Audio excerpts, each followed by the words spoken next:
guys, welcome back to Rake Break Gaming Tutorials, and in today's episode, let's talk about the Dark Elixir spells and how are they gonna affect our overall gameplay experience. Now, before we get started with this, now let's take a look at the Dark Elixir factory right in front of you. It looks pretty cool actually, as you can see, a Town Hall 10 themed structure, and it says brew rather than create spell as it used to say in the normal Elixir factory. Also, the point to be noted is that we can queue spells now, so we can queue up to 10 spells in our spell factory, which is a really good update if you ask me.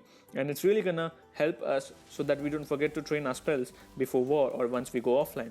So before we talk about how these new spells are gonna change our gameplay experience, let's take a quick look at the 3 spells that we are gonna get out of this update. So let's get started with the first spell right over here. The first spell is the poison spell, as you can see in the front of your screen right now. Really good image of the barbarian. It's the first Dark Elixir spell which is gonna get unlocked at Town Hall 8 and at level 1 Dark Spell Factory.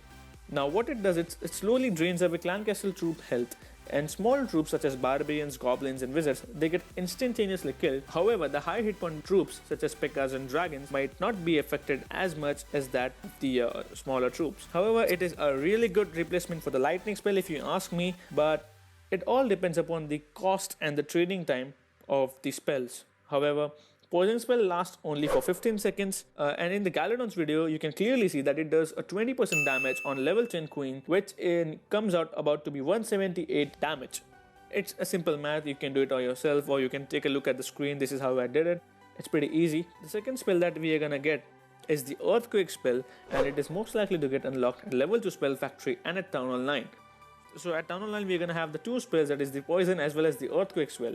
Now judging from the Galadon's video, the earthquake spell is going to do a percentage damage on the structure rather than a standard damage as that of a lightning spell. Now what I mean by that is lightning spell, no matter where you drop it, it's going to do the same damage on every building that you drop on.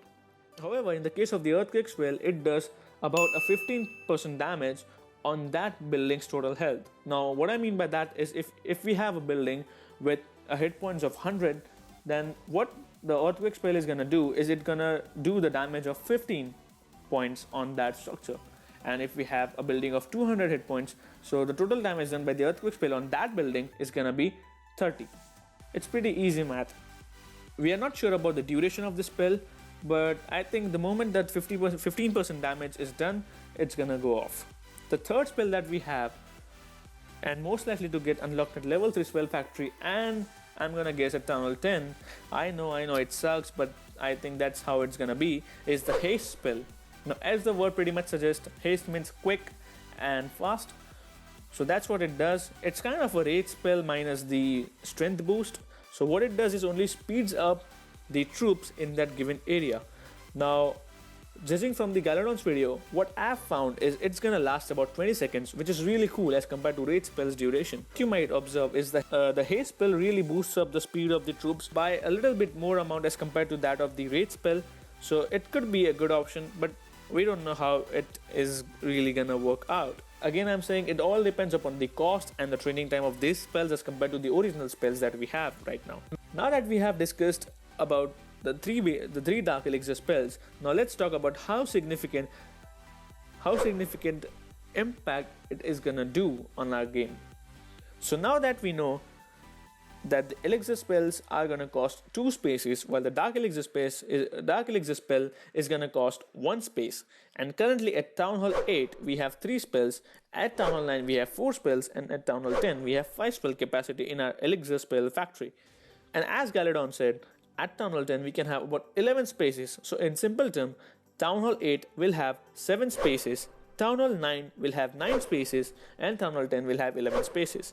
So a lot of combinations are possible, but if we assume that we follow the current spell combos, we can say that we can carry 1 Dark Elixir spell extra on your particular Town Hall. So in this example, if you are at Town Hall 8 right now, so as you can see in this screen right now, I have 2 rage, 2 heal spells and 1 extra dark spell no matter what. So as you can see, so a lot of combinations are possible, but we assume that we follow the current spell combos, that is only one Dark Elixir spell and the remaining spells are the Elixir spells.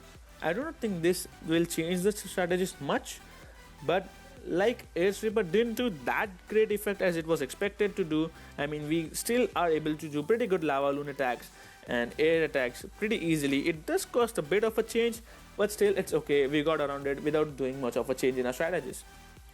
So poison spell can only be used for enemy clan castle troops. So for most of the players who do not do trophy pushing, it's not that much of a help, since a lot of Dark Elixir is required to upgrade our heroes all the way through up, and we cannot possibly afford to train this spell only to take care of clan castle troops. It's not gonna be that effective against the farmers. The earthquake spell can only do 15% of the damage to the overall health and won't give resources anymore.